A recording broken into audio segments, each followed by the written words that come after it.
itu dikatakan bahwa orang luar itu masuk ke Nusantara kebanyakan memilih Jawa. Selain paceklik atau bencana alam, maka yang membuat orang itu meninggalkan negerinya menuju Nusantara dikarenakan di daerah asalnya itu terjadi peperangan. Di akhirnya terbentuklah yang namanya kumpulan wali. Ya. Sayangnya Sangha di kemudian hari diganti Songo. Nah, diganti Songo kan itu kan ya.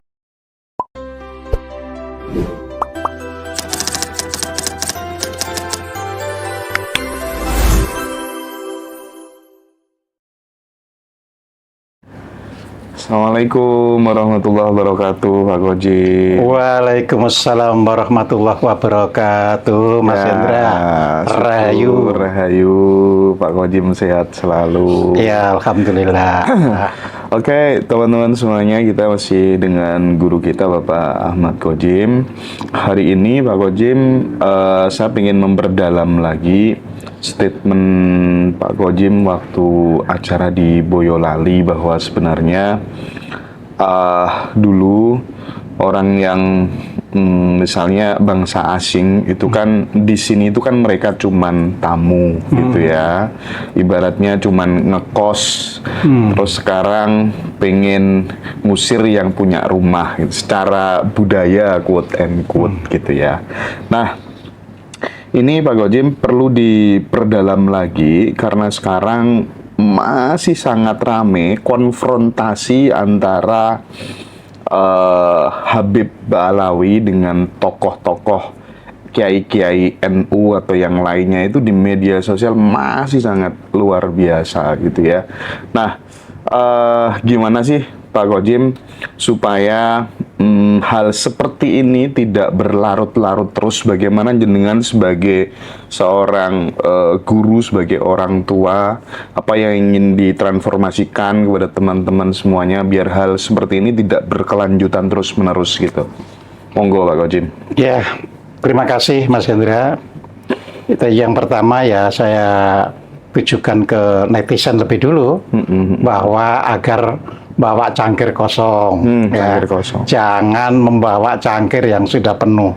Nanti sulit menerima apa yang saya sampaikan. Jadi apa yang sudah ada di benak masing-masing silahkan simpan lebih dulu, ya.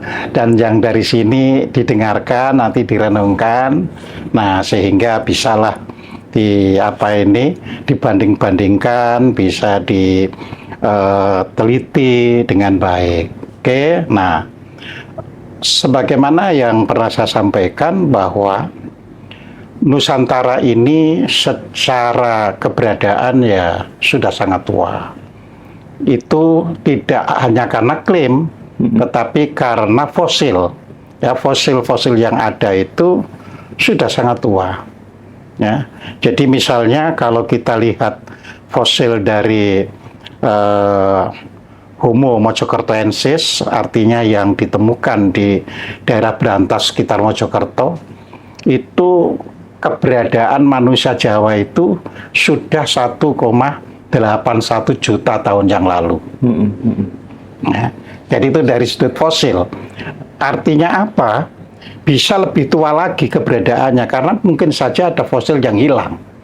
Ada fosil yang akhirnya lebur bersama tanah dan sebagainya. Fosil itu kan tulang belulang yang terawetkan oleh tanah ya, karena kemungkinan di tanah itu banyak mengandung unsur-unsur silikat sehingga membuat tidak mengalami kerusakan ya.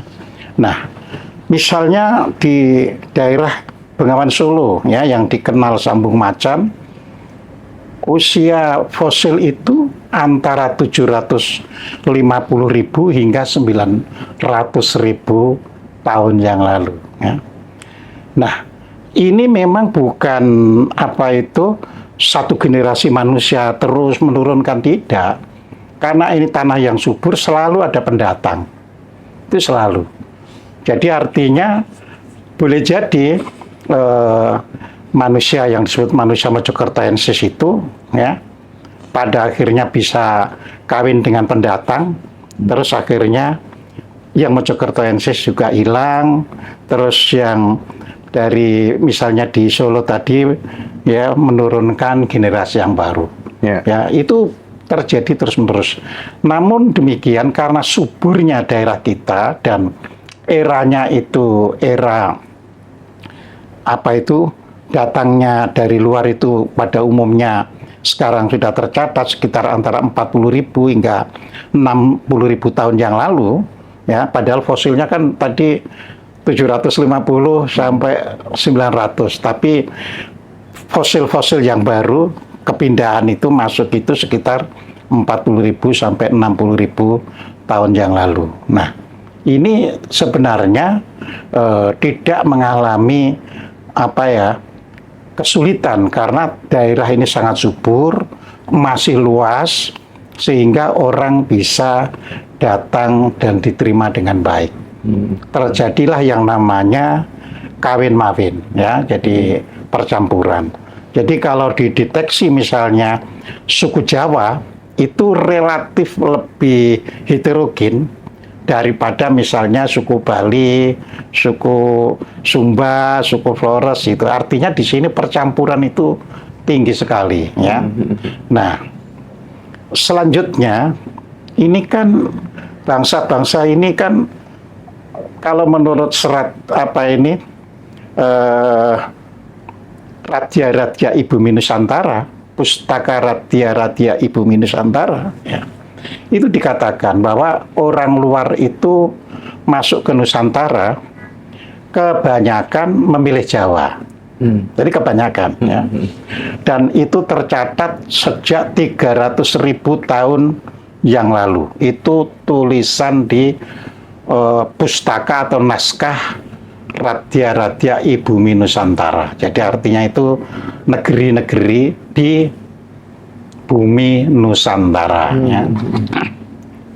Nah, mereka yang datang ini ya tentunya diterima dengan baik sehingga terjadilah proses yaitu perkawinan dengan penduduk lokal, artinya penduduk yang ada sebelumnya. Jadi tidak ada masalah ya. Jadi itu lama gitu kan. Terus nanti ada gelombang baru lagi ya. Karena yang di luar itu menurut Pustaka Radya Ibumi Nusantara tadi ngalami paceklik ya, ngalami bencana alam. Akhirnya dia mencari tanah baru. Nah, yang dituju itu kita. Di situ disebutkan mengapa setiap kali ada gelombang manusia menuju Nusantara, kebanyakan itu memilih Pulau Jawa. Nah, di situ disebutkan di dalam apa itu Pustaka Radya Ibumi Nusantara disebabkan Nusa Jawa itu berarti Pulau Jawa ya. Kati swargaloka ibumi. Jadi seperti swargaloka yang ada di bumi. Nah, jadi masuklah semuanya ini dengan baik ya ke kita ya kan. Nah, akhirnya menghasilkan ya keturunan kita yang macam-macam. Itulah sebabnya orang Jawa itu ada yang rambutnya dari yang paling lurus hingga yang paling keriting ada, dari yang paling putih hingga yang paling hitam ada ya, dari yang mukanya itu agak bulat sampai yang lonjong ada, dari yang hidungnya paling mancung hingga yang paling pesek ada. Tidak pernah terjadi masalah ya. Nah, era yang menjadi masalah itu sekitar ya mendekati tahun Masehi. Jadi sekitar misalnya 300, 200, 100 tahun sebelum Masehi ya.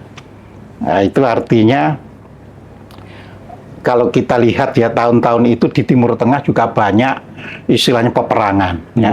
Ya, jadi misalnya kita lihat saja kan Romawi, Yunani dan sebagainya itu sering perang di tahun-tahun itu ya. Nah, makanya disebutkan juga di dalam Pustaka Radya Ibumi Nusantara, selain paceklik atau bencana alam, maka yang membuat orang itu meninggalkan negerinya menuju Nusantara dikarenakan di daerah asalnya itu terjadi peperangan. Ya, kan kita tahu kan ketika terjadi perang itu tidak semua orang siap bertempur. Sebagian dengan upayanya yang bagaimana akhirnya harus mencari tanah baru. Dan itu bisa kita lihat hari ini. Bagaimana peperangan di Timur Tengah yang tidak pernah selesai. Ya, mereka ada yang pergi ke Australia, ada yang pergi ke tempat kita yaitu di daerah puncak, ya kan? Ya, mereka akhirnya di daerah puncak, ada yang bawa istri, ada yang tidak bawa istri, lalu menikah dengan dengan orang setempat, ya, orang lokal setempat. Jadi seperti itu. Dan faktanya juga kita happy-happy aja nerima, itu memang karakter bangsa kita. Jadi kita itu nerima itu serba baik. Akan tetapi sikap hidup yang serba baik ini ada kelemahannya. Ya, yaitu tadi ada orang yang memanfaatkan. Ya, karena orang ini kok nerimo-nerimo saja jadi dimanfaatkan. Ya, contoh misalnya yang sekarang aja kalau kita mengambil contoh masa lalu itu kita mungkin sulit menemukan. Itu kan ceritanya kan gitu. Tapi yang sekarang itu mereka itu yang mengungsi, ya, yang akhirnya berada di daerah puncak, ya, di daerah Cisarua, yang sekarang kalau kita ke sana, bagaimana namanya restoran langsung berbahasa Arab, ya kan, terus toko-toko juga namanya Arab, ya, jadi praktis polanya itu juga berubah. Kalau mereka itu sudah kira-kira jam 5, jam 6, banyak pergi ke restoran dan sebagainya, itu memang kebiasaan di Timur Tengah. Ya, kalau maghrib itu orang pada keluar untuk beli ini, beli itu. Nah, itu dibawa kan ke sini kan. Budayanya. Ya, budayanya. Jadi budaya itu dibawa ke sini dan orang kita juga menerima. Tidak malah loh kok budaya situ dibawa sini, tidak. Ya, itulah orang kita. Nah, mereka terus memanfaatkan kan, membeli tanah orang lokal. Karena mereka punya uang, orang lokal tidak punya. Ya kan? Beli. Akhirnya mereka menjadi hunian permanen karena membeli. Ya, dan kita juga menerima sebagai warga pada akhirnya. Ya, ini terjadi yang sekarang ini, ya istilahnya sama dengan kelanjutan saja dari masa dahulu. Ya. Nah, yang celaka itu kan gini, ketika kita dijajah, jadi kita harus membedakan orang datang mencari perlindungan, suaka, ya, seperti yang sekarang di Cisarua itu kan minta perlindungan, minta suaka. Seperti etnis Rohingya dari Myanmar misalnya juga minta perlindungan, ada yang ke Aceh, ya, ada yang ke pulau lain, ya. Nah, ini suaka biasanya tidak terjadi masalah, ya. Nah, yang menjadi masalah adalah sejak akhir, ya, Majapahit, artinya masa-masa lemahnya Majapahit itu. Nah, di sini, ya, mulai masuklah sistem penjajahan yang waktu itu sudah saya terangkan, ya kan, ya. Jadi di satu sisi, ya, di antara keluarga kerajaan sendiri saling berebut kuasa, otomatis, ya kan, akhirnya dimenangkan oleh Raden Patah karena Raden Patah adalah salah satu putra dari Selir, kan gitu kan, Prabu Bre, ya, Kertabumi, ya. Jadi karena itu salah satu putra dari Prabu Kertabumi dan mendapatkan tanah untuk ditempati, dikelola itu di daerah Demak, ya.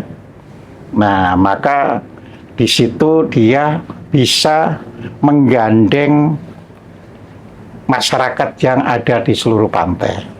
Pada saat Mojopahit lemah itu, masyarakat pantai umumnya dihuni oleh orang-orang yang beragama Islam dan sebagian dari keturunan Cina yang misalnya zaman perang Mongol nyerbu Kertanegara kan tidak langsung semuanya bisa pulang.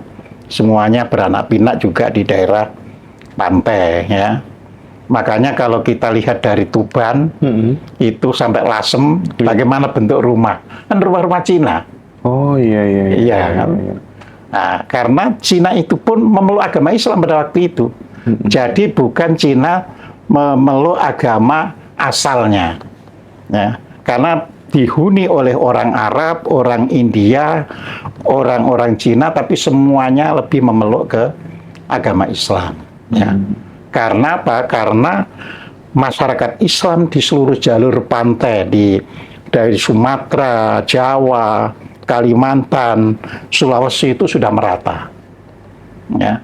Jadi disitulah posisi adipati-adipati yang saya sampaikan bahwa dulunya ya adipati pesisir itu adalah diberi gelar wali. Wali, gelar ya, wali. itu ya. Iya, itu gelar. Ya, wali itu dihimpun seluruh pesisir itu dengan istilah sangha. Jadi sangha itu komunite, komunitas, kumpulan. Ya. Jadi akhirnya terbentuklah yang namanya kumpulan wali. Ya, sayangnya sangha di kemudian hari Diganti songo. nah diganti songo kali itu kan ya. Sangha itu maknanya apa, Pak Koji? Komunitas. Komunitas. Iya, masyarakat. Oke. Ya. Nah, diganti songo. Siapa yang ganti? Ya tentunya penjajah Belanda. Ya. Karena apa? Karena istilah wali itu sendiri belum muncul di era Majapahit akhir itu. Ya, istilah wali itu baru muncul nanti, ya maksudnya wali songo lah ya, itu baru muncul sudah abad 17 abad 18. Ya. Nah, Serat Centini misalnya yang ditulis tahun 1814, artinya abad 19 kan, itu masih mengatakan bahwa jumlah wali itu bermacam-macam. Ya, ada generasi jumlahnya cuma 8, ada generasi jumlahnya 9, ada generasi jumlahnya 10.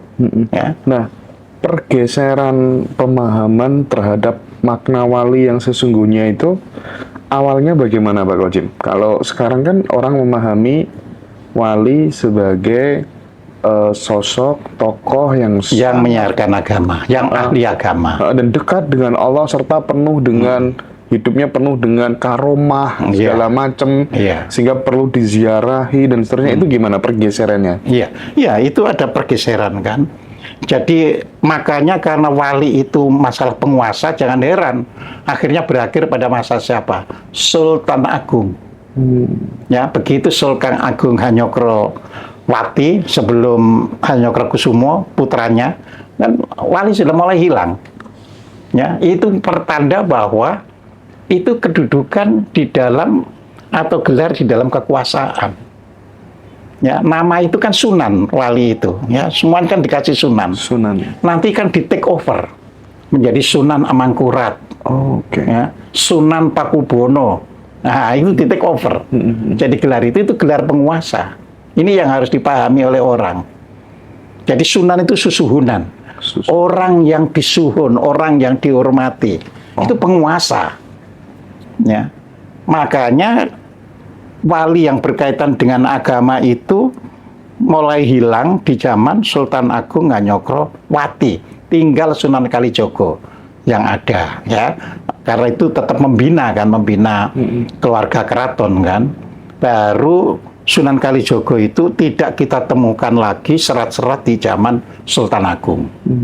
Ya. Nah, Sultan Agung memerintah dari tahun 1613 hingga tahun 1645. Ya, 32 tahun itu sudah jejak dari Sunan Kalijogo sudah tidak ada, ya. Nah, ini kan di take over semuanya, makanya gelar dari apa itu kasunanan itu apa? Gelarnya kan di situ Khalifah ing Tanah Jawi. Sayyidin Panotogomo. Nah, jadi yang mengendalikan agama itu ya para sunan itu, ya. Tapi tidak lagi karena sudah tidak di pesisir tidak disebut wali, karena wali itu adalah adipati yang ditempatkan di pesisir. Nah, ketika Belanda masuk, Belanda berdagang, ya. Belanda berdagang, orang pesisir. Ya, yang beragama Islam ini adalah kebanyakan orang yang berdagang. Nah, ini kita harus tahu, ya kan? sehingga Belanda menggunakan perjanjian perdagangan selain dengan raja dan sultan juga mengadakan hubungan dagang dengan orang-orang yang ada di pesisir. Ya, nah lama kelamaan kan sebenarnya Belanda mulai mencengkeram, ya. Jadi Belanda itu mulai mencengkeram ya wilayah pesisir. Ya, itu wajar karena kan mereka sudah mengadakan perjanjian, sudah diizinkan setor upeti kepada raja dan sultan. Jadi wajar ya. Nah, di pesisir ya udahlah, ya dibiarkan. Jadi perkembangan agama ya di Nusantara khususnya di Jawa itu sebenarnya tidak lepas dari dorongan-dorongan dari pihak penjajah atau Belanda itu sendiri.